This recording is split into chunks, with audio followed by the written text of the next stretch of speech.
퓨전 사극은 늘 안 좋은 평가를 받았었는데 언제부턴가 이런 퓨전 사극이 아무런 발전도 없이 아무렇지도 않게 만들어지고 있었네요.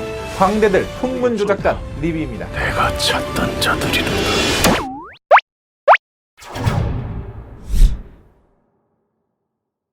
세조실록에 기록된 이 기이한 현상들의 뒤에는 바로 이 광대들이 있었습니다. 이를 알게 된 조선 최고 권력가 한명회가 그들을 불러들여 조카를 죽이고 왕이 된 세조의 미담을 만들어달라 부탁하는데요. 솜씨 좋게 만들어진 거짓 뉴스들. 그러나 언제나 그렇듯 주인공이 정의롭지 못하면 이야기가 흘러가지 못하죠. 늘 한국 영화에서 하는 소리. 소재는 좋았으나 영화 자체가 별로였던 퓨전 사극 영화입니다.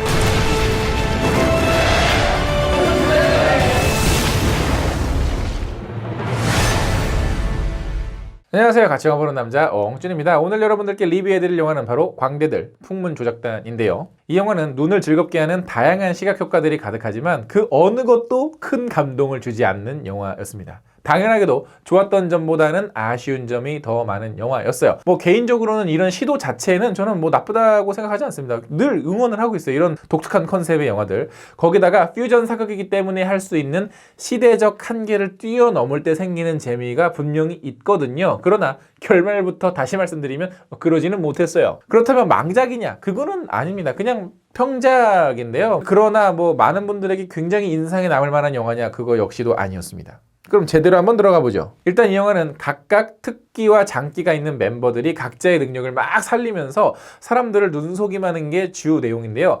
나우 유시미 같은 눈속임의 쾌감 부족합니다. 그러다 보니 주인공들이 굉장히 뭔가 열심히 노력을 해서 특수효과들을 만들고 그런 장면들로 뭔가 관객들이 오 신기한데 야 저렇게도 만들어 우와 이렇게 느껴야 되는데 그렇지 않아요. 오히려 후반부로 갈수록 그런 노력들이 굉장히 심심하게 느껴집니다. 또 때로는 그 특수효과 장면들을 너무 구체적으로 설명하고 보여주다 보니까 신선하거나 흥미로운 재미도 점점 떨어지죠. 거기다 그들이 사용하는 방식 역시 그냥 똑같은 방식을 앞에서도 쓰고 중간에서 쓰고 나중에도 쓰고 그 매력도 떨어져 갑니다. 그러다 보니 어떤 긴장감이 있는 장면에서도 긴장감도 같이 기수 사라져요. 예를 들어 나우유시미 같은 경우에는 주인공들이 악당들을 속일 때나 어떤 트릭들을 선보일 때 멋있기도 멋있지만 저러다가 실수라도 하면 어떡하지 하는 걱정도 같이 생기잖아요. 근데 이 영화는 그런 게 없다라는 거예요. 특히나 이 영화는 주인공들이 굉장히 고생을 하고 있는데 관객들이 몰입해서 그들과 뭔가 동감을 느낄 만한 캐릭터는 단 하나도 없습니다. 왜냐? 가장 큰 이유는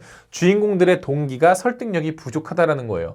풍문을 만들던 광대들이 어느 날 한명회에게 제안을 받고 갑자기 그냥 그 일을 하게 됩니다. 그냥 갑자기 한번 해보자. 재밌겠네. 그러니까 이게 주인공들이 굉장히 많이 나오는데 각각의 주인공들이 각각의 어떤 인생을 살고 있는 각각의 캐릭터처럼 느껴지는 게 아니라 그냥 조진웅이 결정을 하면 리더가 결정하면 이 조연들도 다 따라와서 그냥 일만 돕는 노예 같다라는 거죠. 왜 옛날 RPG 게임 같은 거 하면 이렇게 대장 캐릭터 이렇게 하나만 내가 막 이렇게 조정하면 그 뒤로 막 이렇게 따라다니는 그 조연 캐릭터들 있죠. 이 영화는 딱 그 수준이야. 그냥 없어요. 그냥 얘는 마법사고 얘는 힘센 애고 얘는 에너지 많은 애니까 그냥 필요해서 다니는 그냥 조합일 뿐이야. 그러다 보니 등장인물들이 뭘 하더라도 이게 인간들이 뭘 하는 것처럼 보이는 게 아니라 영화적 도구로만 느껴지고 있습니다. 또 하나 인트로에서 말씀드린 퓨전 사극의 단점이 이 영화에도 존재하는데요. 특히 퓨전 사극에서는 현 시대의 것들을 많이 패러디하게 되잖아요. 어떻게 패러디하냐에 따라서 신선하냐 혹은 고루하냐 이걸로 나뉘는데 여기서 처음부터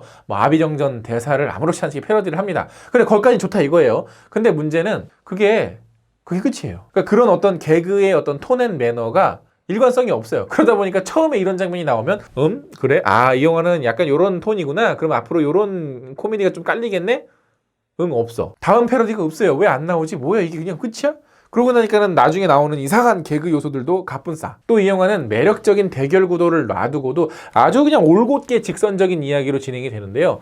직선적인 이야기가 가지는 단점이 분명히 있거든요. 이 영화는 그 단점이 너무나도 크게 드러납니다. 예를 들면 갈등도 뜬금없이 생기고요. 한명회와 주인공들 사이에서 막 밀었다 놨다 하는 이런 서스펜스들이 있어야 되는데 그런 게 전혀 없습니다. 서스펜스의 기본기라고는 아예 존재조차 하지 않아서 분명 여기서 관객들도 같이 막 겁먹고 같이 막 긴장하고 같이 쫄고 막 이래야 되는데 그런 게 전혀 없어요. 원래 이 서스펜스라는 게 테이블 밑에 폭탄이 있는 걸 관객들이 알게 되면 그 테이블 위에서 평범한 대화를 나눠도 긴장감이 생긴다라는 공식이잖아요. 근데 이게 전혀 안 돼 있어요. 열심히 이야기만 열심히 찍고 있을 뿐이에요. 그러니까 관객들에게 어떤 감정을 전달해야 할지 모른 채 이야기만 바쁘게 진행을 하고 있다 보니까 점점 흥미가 떨어지는 영화였습니다. 물론 개연성도 부족하고 우연과 어떤 단순한 감성에 기댄 이야기들이 굉장히 많아요. 그러다 보니 중간에 광대들이 막 한명회를 열심히 돕다가 갑자기 한명회의 나쁜 놈, 나는 양민들을 도와야겠다.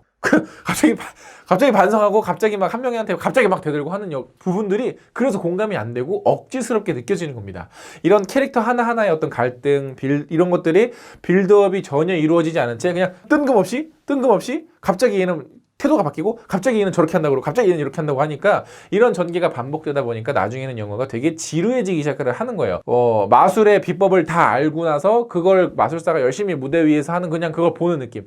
화려하고 뭔가 이 사람들이 열심히 하고 뭔가 많이 표현을 하는 건 알겠는데 재미는 없는. 그러나 이 영화도 장점이 있습니다. 뭐 아시겠지만 저 단점만 말하는 사람 아니에요. 한명의 역할의 손현준 씨는 정말 너무나도 인상적인 악역을 연기하고 계시는데 이 캐릭터는 막 크게 소리 지르는 일도 별로 없어요. 근데 너무 무서워. 정말 입체적인 악당 연기를 잘 선보이고 있습니다. 사실 한명회라는 캐릭터는 뭐 역사 속에서도 그렇고 영화나 뭐 드라마 속에서도 그렇고 어느 배우가 맡아도 매력적일 수밖에 없는 캐릭터예요. 왕의 뒤에서 왕보다 더 높은 권력을 가졌던 캐릭터니까. 그리고 그만큼 각각 이 캐릭터를 연기했던 배우들의 개성도 잘 녹아드는 악당이었는데 저는 이 영화를 보면서 이 영화에서만 쓰고 버리기 아까울 만큼 상당히 매력적으로 묘사를 하고 있어서 영화가 전체적으로는 굉장히 흥미가 없고 지루했지만 한명회가 등장할 때는 정말 집중력이 높아져서 정말 재밌게 그 장면만큼은 재밌게 봤다. 손현주가 아니었다면 이 영화는 이 정도조차 못했다. 정말 이분이 캐리했다라는 거죠.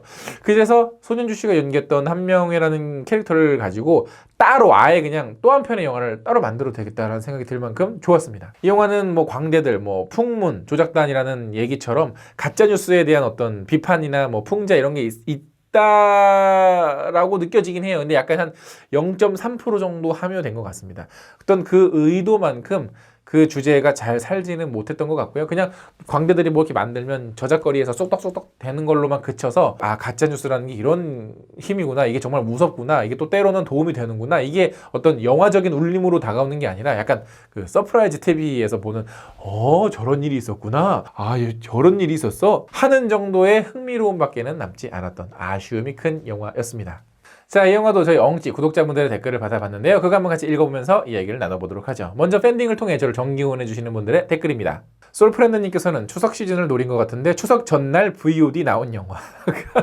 또 왜냐면 추석 때 극장에만 가지 않거든요. 또 집에서 또 보시는 분들도 많으시니까 나름의 어떤 틈새 시장이지 않았을까. 근데 잘 됐는지 안 됐는지 잘 모르겠네요. 요르결석의 요정님께서는 다들 재미없다고 하는데 저는 재미없었어요.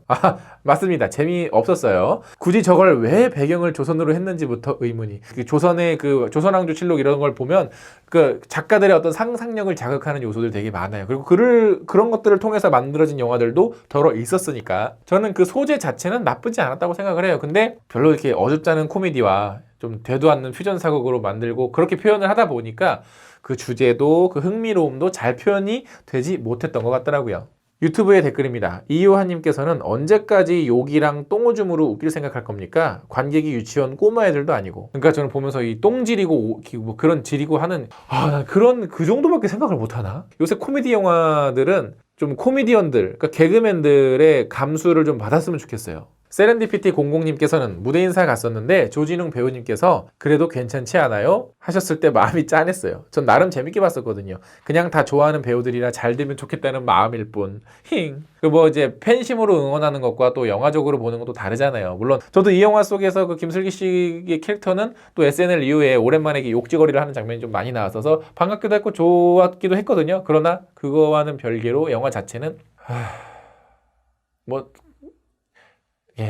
퀸킬러님께서는 또 그저 그런 사극 코미디물, 올해는 텔미부터 러닝머신까지. 그러니까 이런 퓨전 사극에서 그 현대적인 것과 그 옛날 것을 섞었을 때 그게 재밌다고 생각하나 봐요. 그러니까 약간 그런 거라고 봐야 돼요. 그 기사 윌리엄 있잖아요. 예전에 히스레저가 주연한 영화. 거기서 갑옷에다가 이렇게 뭐 이렇게 새기는데 이게 사실은 나이키 패러디한 거잖아. 약간 그런 요소긴 한데 런닝머신의 텔미의 무슨 아비정전 대사 패러디는 이거는 그런 어떤 감각이 아니 약간 다른 감각인데 그죠? SM무비님께서는 일단 배우들의 연기 참신한 소재는 좋았지만 허접한 각본이 이 영화의 최대 단점이었음. 그러니까 제가 뭐 누누이 뭐 라이브 때도 그렇고 뭐 다른 리뷰에서도 뭐 가끔 말씀드리는 것 같긴 한데 영화에서 중요한 건 장르와 표현 방식 이게 아니라 그 기본이 되는 시나리오여야 되는데 요새 영화 특히 한국 영화들은 진짜 시나리오가 안타까운 수준입니다. 예. 신용섭님께서는 초반은 중반은 후반은 어떤 느낌인지 저도 충분히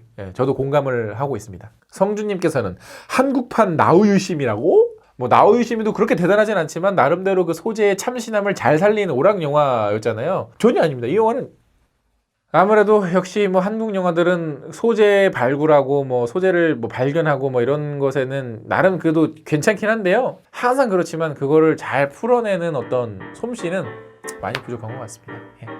어쨌든 이 영화 뭐 많은 분들이 안 보신 것 같더라고요. 영상 재밌게 보셨다면 좋아요 누르는 거 잊지 마시고 구독 버튼 아직 안 누르셨다면 구독 버튼도 꼭꼭 눌러주세요. 그럼 전 다음에 더 재밌는 영화 리뷰로 찾아뵙겠습니다. 다음에 만나요. 안녕.